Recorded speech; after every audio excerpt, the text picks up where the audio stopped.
For you guys, I prepared this special episode to tell you the things I did that made me get that job in 15 days. You're already in, so hang in there. You're going to get the job. Just follow this little recipe book of mine, which I'm sharing with you today, and you'll be fine.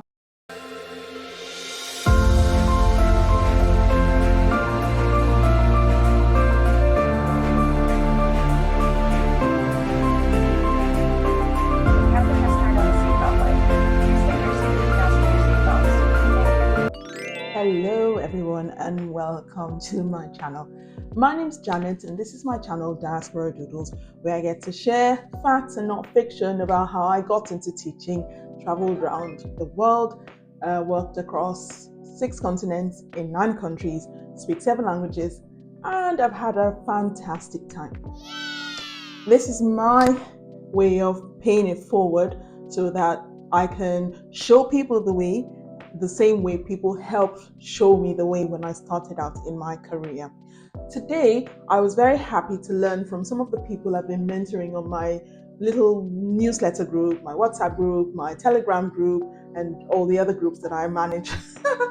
I got really good news today. I mean, 2 people have found jobs in the UK and they've applied because they're trying to get to that cutoff point, that April cutoff point. So they still have all the chance to follow the old rules because new rules have now come out. However, if you've not been able to take hold of that chance, just hang in there. We will do this together. I do not start a journey with anyone and then leave it halfway. At least I try not to be. I try to help as much as I can because people who helped me did not leave me stranded halfway through my journey. So yes, I'll continue to share ways for you to get into teaching if you just hang on to this channel and grow the family. If this is your first time here, welcome.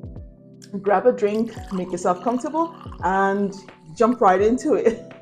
It's a growing family, and you will find we're a bit more informal than other channels, but that's how we roll. If you've been here before, thank you very much. This is the reason why I'm still here, and this is the reason, you are the reason why the family is growing, so thank you. Today, I got that good news about people who have gotten jobs, and I also got good news about people who have started volunteering, some people who have started TA jobs, some people who have decided to go through the supply route. They are doing all these things because they know it's one step closer to their goal. So well done to you guys. For you guys, I prepared this special episode to tell you the things I did that made me get that job in 15 days. You're already in, so hang in there. You're going to get the job. Just follow this little recipe book of mine, which I'm sharing with you today, and you'll be fine. For those who have not gotten those volunteer or TA roles or support roles or even supply teaching roles, just get grab a pen and paper and you will be writing down so that when you get that chance, you're in like a bullet as well. Now, the first thing you need to have in your mind that people will not remember what you say. People might not remember what you say. Some might. People might not remember what you do, but people will always remember how you made them feel. Now, the thing about going into schools for these roles that you're going in for is that you want them to remember how you made them feel. In other words, you're trying to make a good impression. Remember, have you ever gone on a date and then you met this person, you've never met this person before, you're already anxious about meeting this person, and then the person comes in and gives you the ick. It might not be anything serious, it might not be that the person is a horrible person. The person has just done something that's giving you the ick and you're thinking, maybe picking their nose or constantly rubbing their eyes or coughing in between speech, or that little white line that gathers at the side of the mouth, and that immediately gives you the ick and you don't want to see the person again. The same thing goes for teaching, especially when you're coming from outside of the country that you're going to teach in. Now, these rules I'm going to give you are not just specific to the UK. You can use them anywhere. It works everywhere. And you know me, I'm a stickler for the fact that the UK is not the only place that you need to go to teach. The US is not the only place that you need to go to teach. You can start from Ghana if you're in Nigeria. You can start from anywhere. Build your steps in the profession, and you'll find that more doors will open up to you as you go along. Now, too much talking. I need to get onto it. This teacher thing gets to me sometimes where I just start to explain. My children call it over-explaining, but I will try not to over-explain. So let's get into it. The first thing you need to do is to make that good impression is to make sure you arrive early.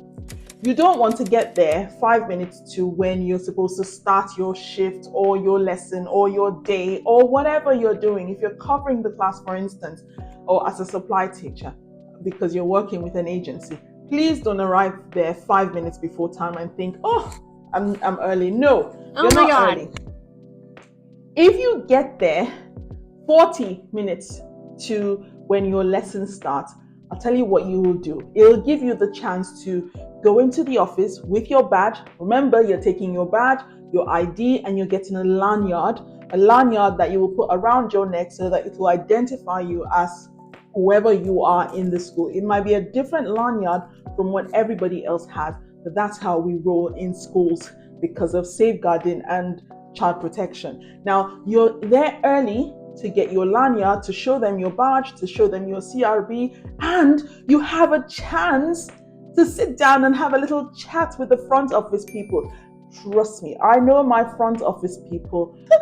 Feedback is what they're very good at doing. They will tell the principal or the head teacher or the deputy head exactly what happened from the minute you walked in to the minute you walked out. They are observing you because that's their job. Their job is to sit there and make sure they control who's coming in and who's going out. And in case anything happens, they can describe you to a T, especially what you've done. So get there early so that the front office people are not stressed. You give them enough time, they settle you, and then you go in. Now, after you've gone in, this is what I did.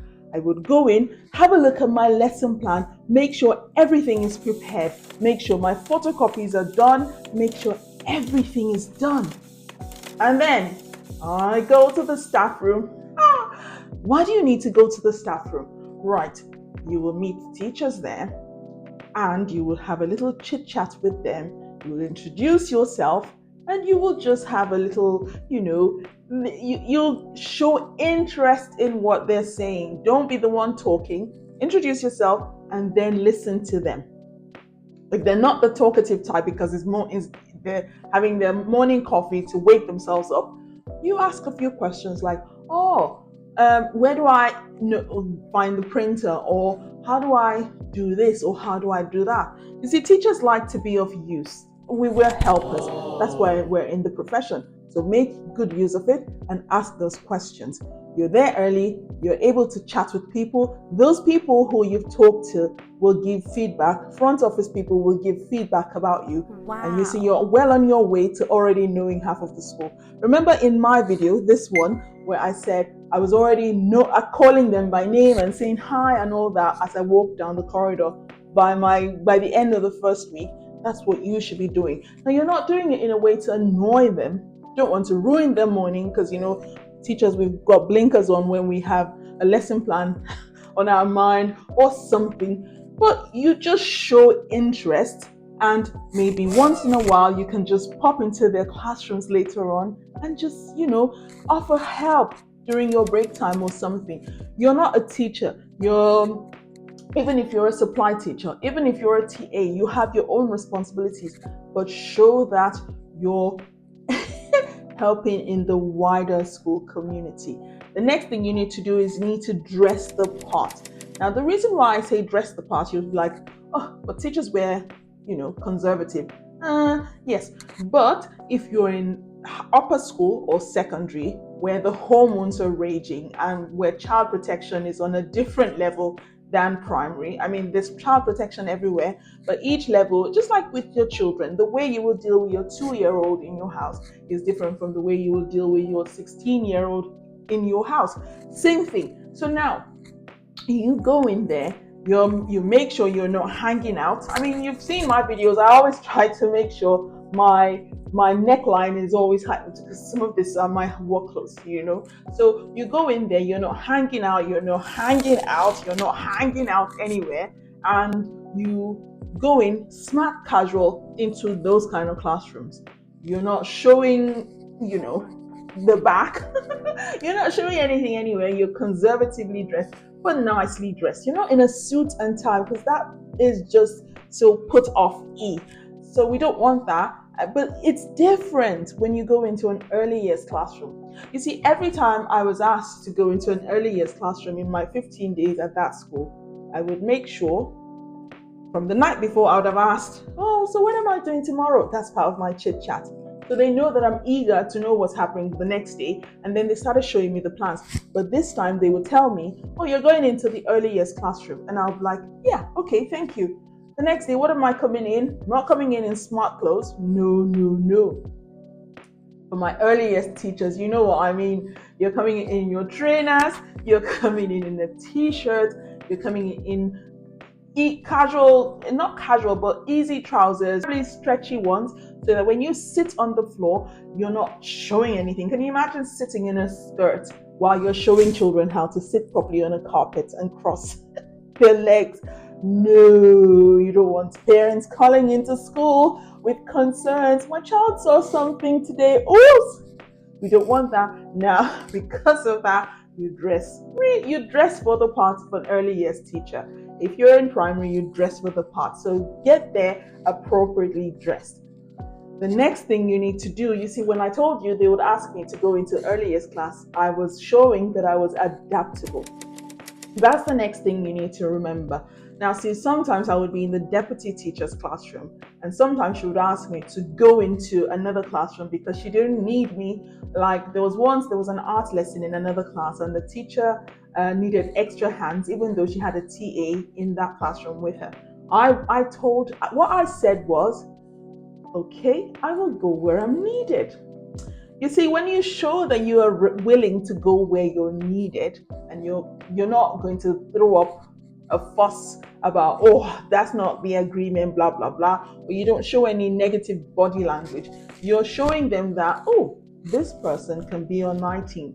Because let's think about it. Imagine you have a school and you're head of the school, and on your shoulder rests the responsibility of making sure everything works. You don't need anyone giving you stress. You don't need anyone giving you grief. You actually want people who see your vision and work with you, because they know they will get the reward at the end of the day, even if just being good team members. So that situation shows that you're that kind of person who's adaptable. You're ready to help where there's help to be had. Another thing is that, you see, when you agree to be adaptable, you're not doing it in a negative way. It brings me to the next point. Be positive. Be positive. Be positive in your outlook. Be positive in your body language. Be positive in your approach to things and your perspectives.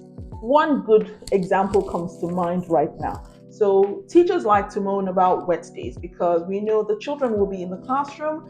They will not have time to go out to play, so they'll be bouncing off the walls. Wet play is basically the way of saying maybe it's snowing outside, children can't go out to snow, so they'll be inside for break time, and the teacher on duty will stay with them, and there'll be toys on the table or manipulatives on the table that they can actually play with and exercise their minds if they're not exercising their bodies.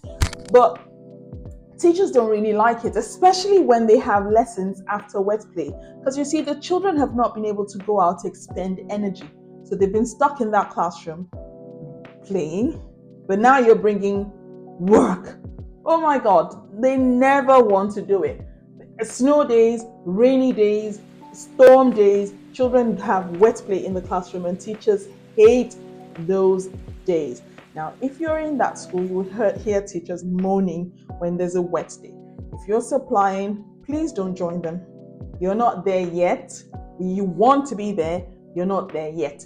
So what you do is, even if they ask you, oh, you see, Oh, they will chat with you. Remember, you've been in the office with them, the staff room with them, and you've had a chat with them, so they see that you're open to chatting, and they will generally be nice and talk about it, moan. We like to moan, not maliciously, but we do moan. I will take that L on behalf of all the teachers, and yeah, you can put a good spin on it and say, well, I worked with Emily earlier on in the day, and I, I was intrigued by her grasp of numbers.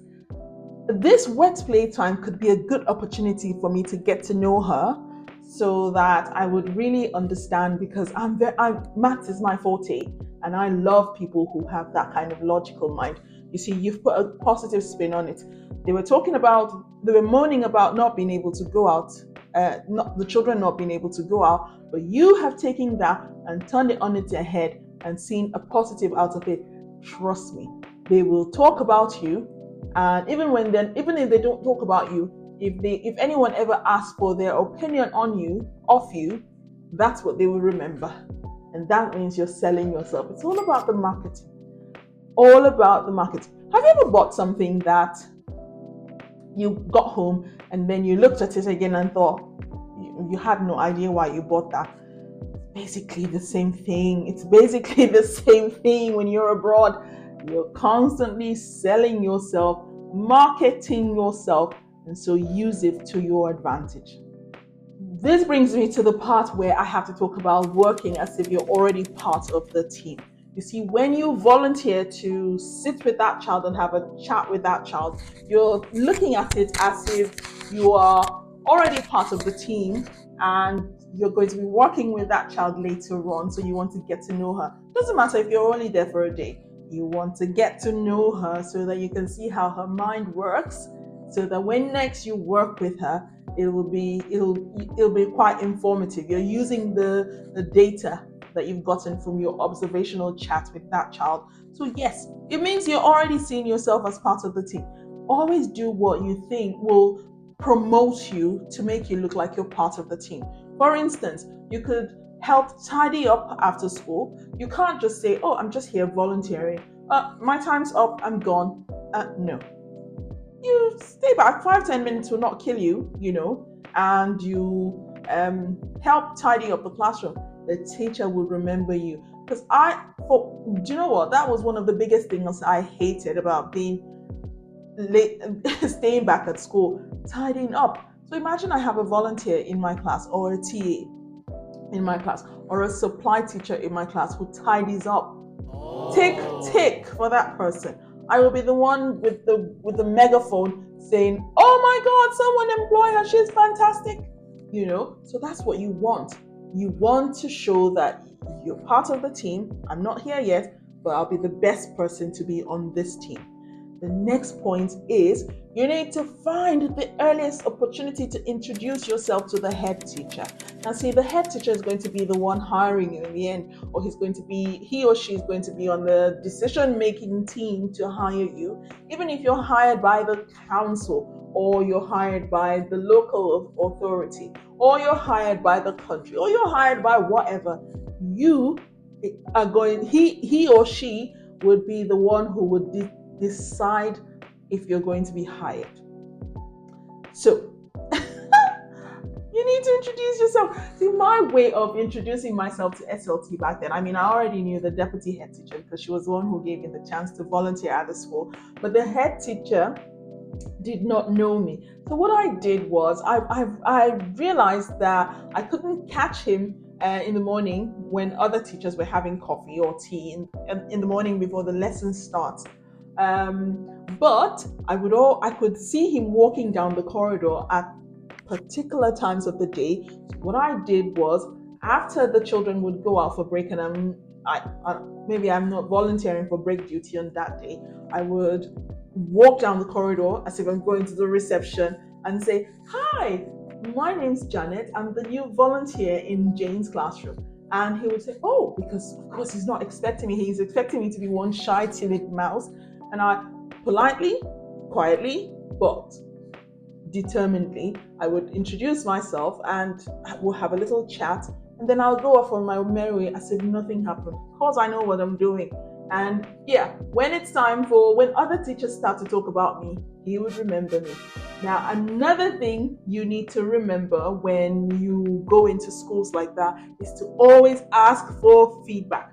You might not be coming back to that school after that day, but that feedback will help you shine at the next school. And if you're at this school, they're giving you feedback, you know what to do that will help you on your next day or your next activity or anything like that. Try to ask for feedback. Maybe not bother the same person about feedback, but ask for feedback. It always helps. When you ask for feedback, don't just take it in. Talk about the things you've seen that you liked about the school. Oh, I liked the way they did so and so. Oh, I really like this, I've seen this in practice before, but I never saw it this way. And I'm seeing it now, and it just makes sense. It's nice for me to adapt my learning to this situation when next I see it. Goodness me, you've gotten 3 tick dun dun. It's just, yes, please. Finally, another thing I did was on my first Friday there, first thing in the morning, I walked into school with a cake. It was a nice little cake and a card to say, "Thank you for making me feel at home, Janet." And I left the card there with the cake in the staff room. Teachers like to let their hair down. Teachers like a treat once in a while. Teachers like to be appreciated.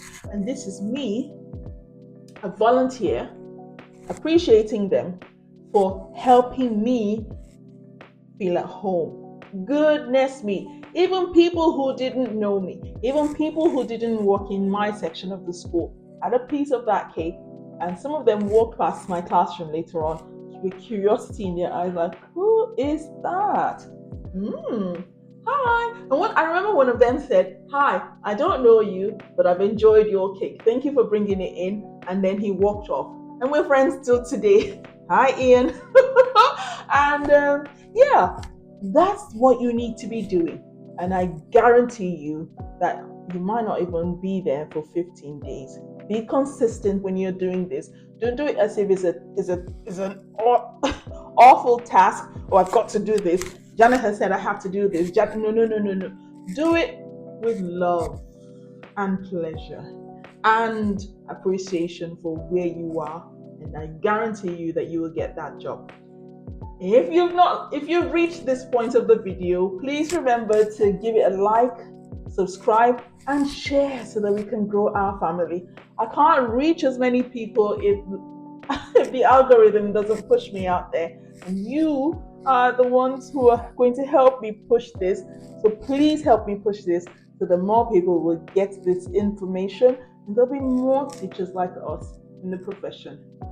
Until next time, have a beautiful weekend and an amazing week ahead. Bye.